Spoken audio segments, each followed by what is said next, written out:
అధ్యక్ష, ముందుగా తమరికి ధన్యవాదాలు అధ్యక్ష. ఎందుకంటే ఒక యువ శాసనసభ్యురాలు ఇవాళ అనుకోని పరిస్థితుల్లో మన మధ్యన లేని ఈ సందర్భంలో మరి కేవలం ఈ ఒక్కరోజు మొత్తం కూడా సంతాప తీర్మానం మీదే అమ్మాయి గురించి మాట్లాడడానికి అందరికీ అవకాశం ఇచ్చినందుకు ముందుగా తమరికి ధన్యవాదాలు అధ్యక్ష. నిజంగా కూడా కొన్ని సందర్భాలు దిగ్భ్రాంతిని కలిగిస్తాయి అధ్యక్ష. ఇవాళ జ్ఞాని సాయన్న గారు ఇప్పుడే ముఖ్యమంత్రి గారు చెప్పినట్టు ఒక సీనియర్ శాసనసభ్యుడు, 5 సార్లు గెలిచిన మంచి వ్యక్తి, మృదు స్వభావి, ఎప్పుడు ఎక్కడ ఎవరిని కలిసినా ఏ పార్టీలో ఉన్నా ఒక అజాత శత్రువుగా మంచి పేరు తెచ్చుకున్న వ్యక్తి జ్ఞాని సాయన్న గారు అధ్యక్ష. గతంలో పెద్దలు కేసీఆర్ గారి నాయకత్వంలో సాయన్న గారు, మేము అందరం కూడా కలిసికట్టుగా నగరాభివృద్ధికి ఎన్నో రకాలుగా కంటోన్మెంట్ కానీ తర్వాత నగరంలోని వివిధ ప్రాంతాలకు సంబంధించి కానీ చాలా కమిట్మెంట్తో పనిచేసిన నాయకుడు సాయన్న గారు అధ్యక్ష. అధ్యక్ష, సాయన్న గారు అదేవిధంగా మా గౌరవ ముషీరాబాద్ శాసనసభ్యులు ముఠా గోపాల్ గారు చిరకాల స్నేహితులు అధ్యక్ష. దాదాపు దశాబ్దాల స్నేహం వారిద్దరిది కూడా. మీకు కూడా మంచి స్నేహితుడు అధ్యక్ష వారు.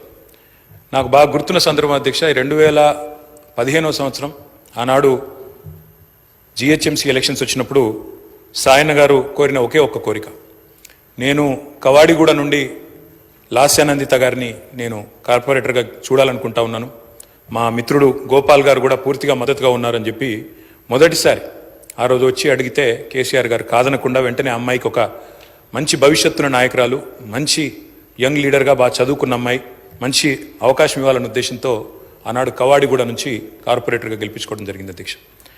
కానీ నిజంగా కొన్ని సందర్భాలు ఎట్లా ఉంటాయి అధ్యక్ష అంటే, ఇప్పుడు సాయన్న గారి కుటుంబాన్ని చూస్తూ ఉంటే విధి నిజంగానే వారి మీద పగబట్టిందేమో అన్నంత తీవ్రంగా ఒకే ఒక్క సంవత్సరంలో మరి అటు సాయన్న గారు దుర్మరణం పాలు కావడం, ఆ తర్వాత అనుకోని మరి మమ్మల్ని అందరినీ కూడా విస్మయపరుస్తూ దిగ్భ్రాంతికి గురి చేస్తూ లాస్యానందిత గారు కూడా ఈ రోడ్ యాక్సిడెంట్లో చనిపోవడం, ఇవన్నీ కూడా అత్యంత ఆవేదన కలిగించే అంశాలు అధ్యక్ష.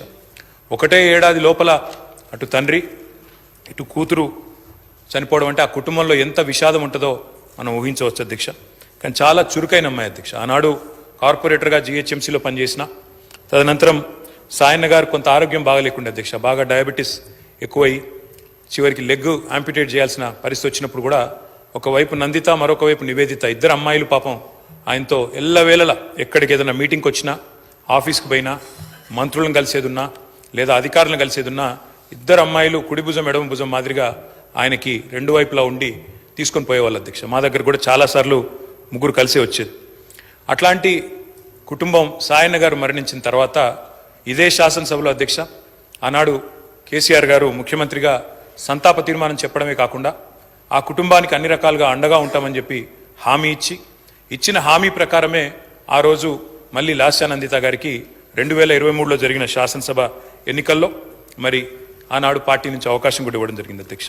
ఇప్పుడే ముఖ్యమంత్రి గారు చెప్పినట్టు కంటోన్మెంట్లో సాయన్న గారు చేసిన సేవ, రాజకీయాలకు అతీతంగా కలిసి ఉండే మంచి వ్యక్తిత్వం, ఎన్నింటి వల్ల నందిత గారికి కూడా తప్పకుండా తండ్రి గారి ఆశీస్సులతో పార్టీ అండతో బ్రహ్మాండమైన మెజారిటీతో అమ్మాయి కూడా గెలిచింది అధ్యక్ష.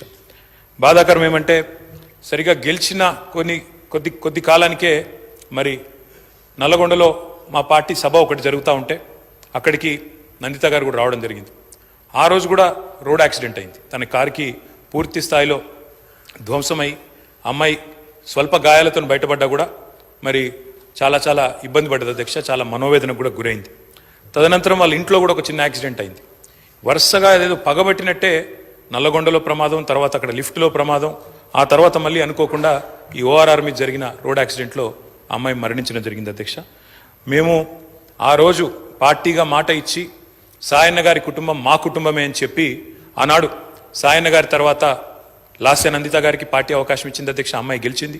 దురదృష్టవశాత్తు ఏడాది లోపలే అమ్మాయి మరణిస్తే తిరిగి వారి సోదరి నివేదిత గారికి మొన్న జరిగిన ఉప ఎన్నికల్లో కూడా అవకాశం ఇచ్చింది అధ్యక్ష పార్టీ నాయకత్వం, కేసీఆర్ గారు.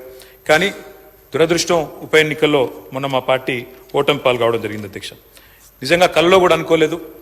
చురుకైన ఒక నాయకురాలు, మంచి వ్యక్తిత్వం, మంచి విద్యార్హతలు కలిగిన ఒక మహిళ ఈ శాసనసభలో అడుగుపెట్టిందని చెప్పి సంతోషపడ్డాం.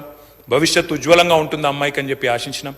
కానీ ఇదే సభలో ఆమె అడుగుపెట్టిన కొద్ది కాలానికే సంతాప తీర్మానం మీద మాట్లాడాల్సి వస్తుందనే ఆవేదన మాత్రం మా సభ్యులందరికీ ఉంది అధ్యక్ష. వారందరి మనోవేదన, ముఖ్యంగా మా గోపాలన్న గురించి అయితే ఆయన ఎంత బాధపడ్డారో నేను కళ్ళారా చూసిన అధ్యక్ష. అందుకే ఇలాంటి క్లిష్ట పరిస్థితుల్లో సాయన్న గారి మరణం తర్వాత మేమందరం కూడా ఆ కుటుంబానికి అండగా నిలబడాలని పార్టీగా నిర్ణయం తీసుకున్నాం. తర్వాత నందిత గారు, తర్వాత ఇప్పుడు నివేదిత గారు, వారి కుటుంబానికి ఈ రోజు అయితే కాదు అధ్యక్ష, భవిష్యత్తులో కూడా సంపూర్ణంగా అండగా ఉంటాం. ఈ సంతాప తీర్మానాన్ని పూర్తిగా బలపరుస్తూ ఆ కుటుంబానికి మనోధైర్యం భగవంతుడు ప్రసాదించాలని, లాస్యా నందిత గారి ఆత్మకు శాంతి చేకూరాలని ప్రార్థిస్తా ఉన్నాను అధ్యక్ష.